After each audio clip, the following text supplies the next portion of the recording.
From The Australian, here's what's on the front. I'm Claire Harvey. It's Friday, July 25, 2025. Australian women who were strip searched at Doha Airport have won the right to sue Qatar Airways, with the full federal court overruling a judge who dismissed their case.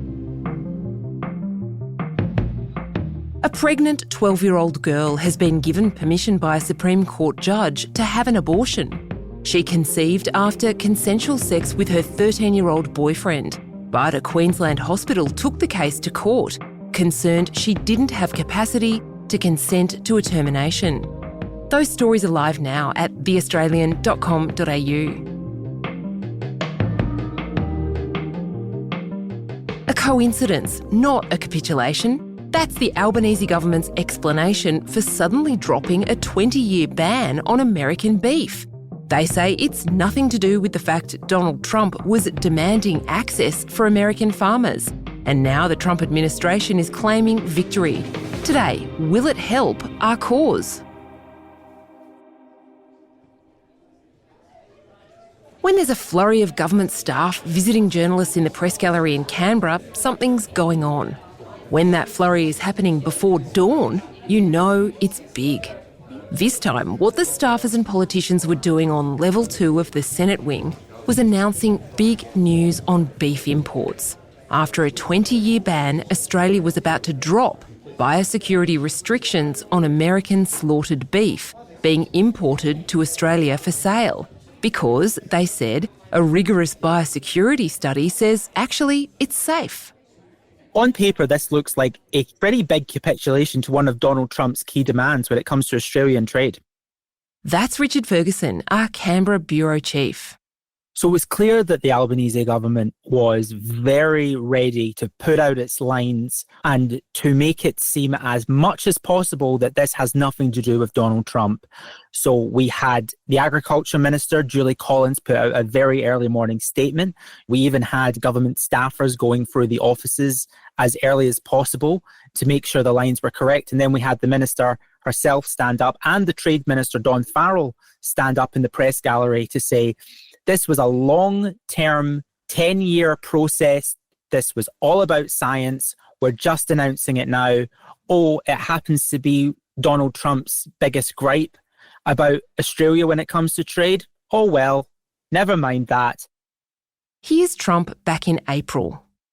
They won't take any of our beef. They don't want it because they don't want it to affect their farmers. And you know what? I don't blame them, but we're doing the same thing right now, starting about midnight tonight, I would say. I mean, look, the government is very, very stringent from the top down that this has nothing to do with negotiations on trade. However, I think it's fair to say that it's one of the great coincidences of Australian politics in recent years that a study saying we should let American import more beef happens to be released now. But, you know, I think the joke at the moment is there a secret 10-year rigorous process on the PBS or steel or aluminium that we're about to see drop? Indeed, Trump's own Agriculture Secretary, Brooke L. Rowlands, immediately put out a triumphal statement. We've used an AI voice to read it for you. Make agriculture great again. Trade wins. President Trump secures greater agriculture market access to Australia for American beef. American farmers and ranchers produce the safest, healthiest beef in the world. It's absurd that non-scientific trade barriers prevented our beef from being sold to consumers in Australia for the last 20 years. Gone are the days of putting American farmers on the sidelines. This is yet another example of the kind of market access the president negotiates to bring America into a new golden age of prosperity. So, why did we have a ban on American beef anyway? Mad cow disease.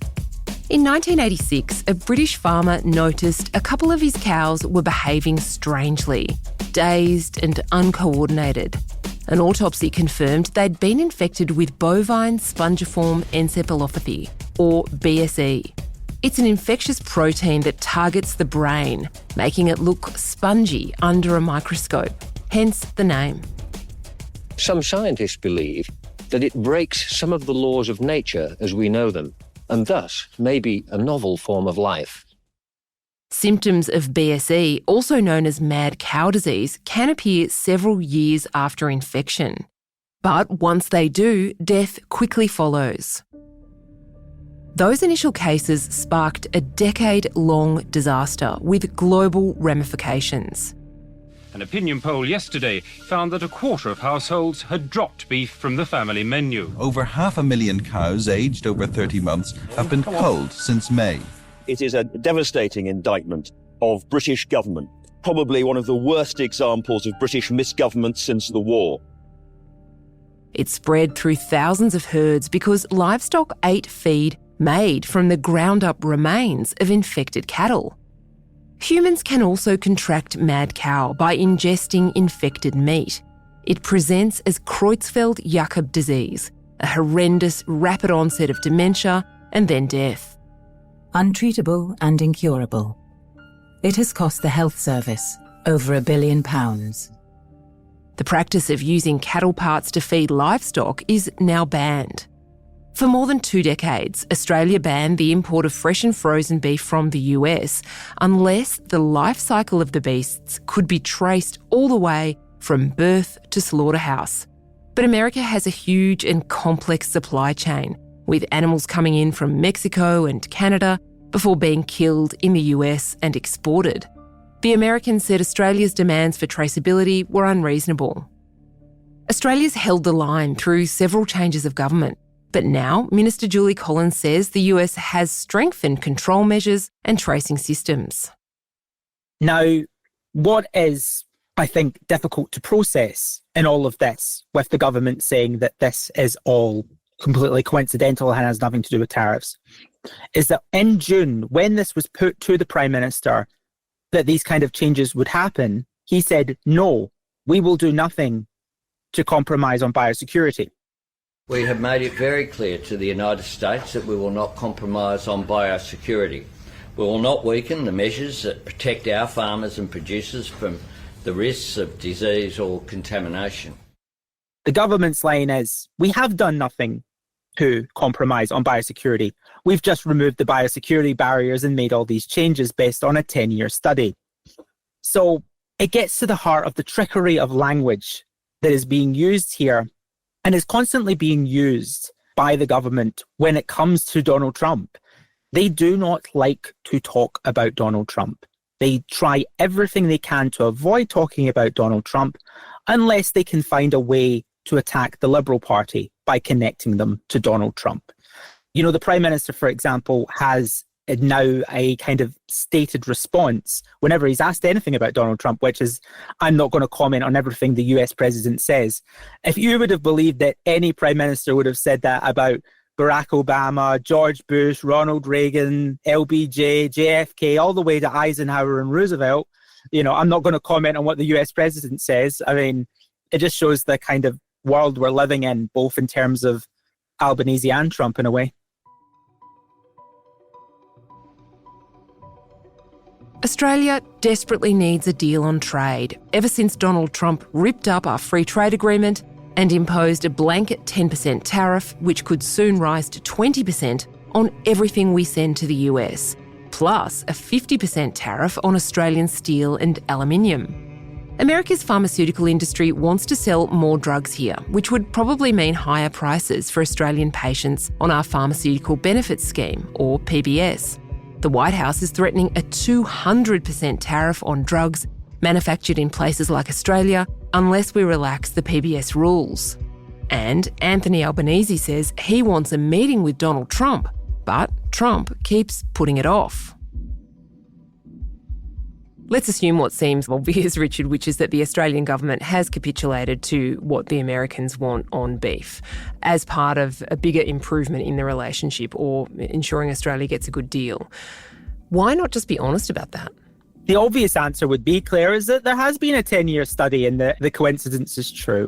Let's not discount this because we are cynical at heart. Look, it's also possible that the government, once again, does not want to look as if it's in a position of weakness. You know, the government has really been putting out the message over the past couple of weeks that no compromise is going to get us as good as a trading relationship as we had nearly 20 years ago between John Howard and George W. Bush. That is their belief. That's why they don't want to compromise on the PBS. The Albanese government is following the precedents of the Morrison government during Trump's first term, in which it actually took them months to score a deal, but they got a much better deal than anybody else. You know, for example, Japan has one of the absolutely top targets of Trump when it comes to tariffs. I mean, you know, huge, huge tariffs. They have now done a deal. It's not a great deal. And the Prime Minister of Japan, who's already lost a majority in the lower house and just lost a majority in the upper house, looks like he'll resign because he's saying, oh, well, I got a trade deal with Trump. I don't want to deal with this anymore. So it is part of the Albanese government. It doesn't want to look weak when it comes to Trump. It doesn't want to look weak, which, you know, is a pretty smart strategy in general, because we all know that Trump does not respond well to weakness. He likes people who are tough guys just like him. Coming up, why can't Anthony Albanese and Kevin Rudd get FaceTime at the White House?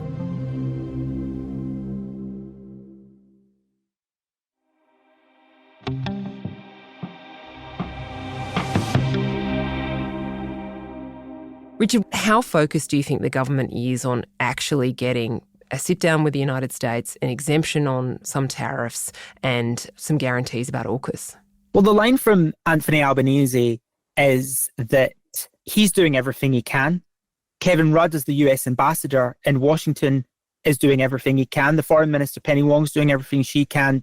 Don Farrell, the trade minister, is doing everything he can. But when you look at the facts, we know that Kevin Rudd struggles to get much time with the West Wing of the White House.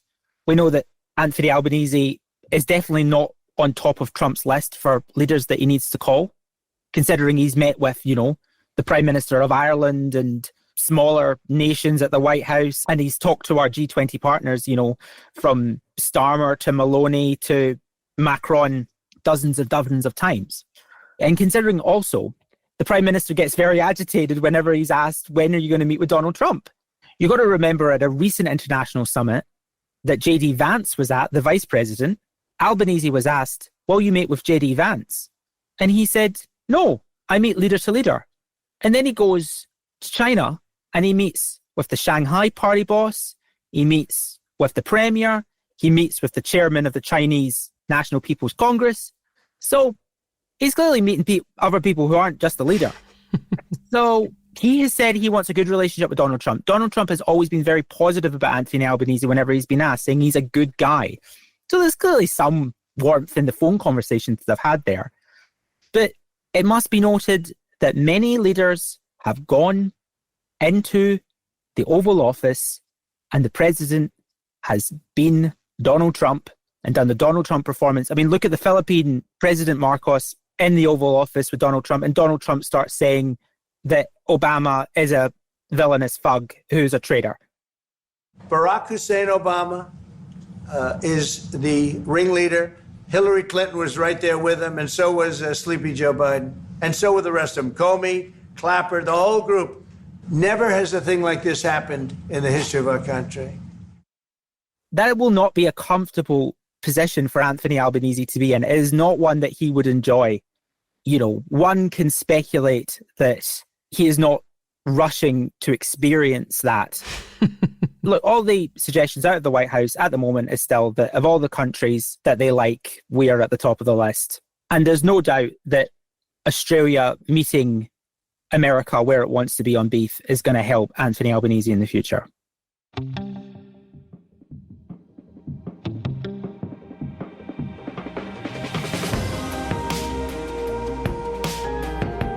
That was The Australian's Richard Ferguson.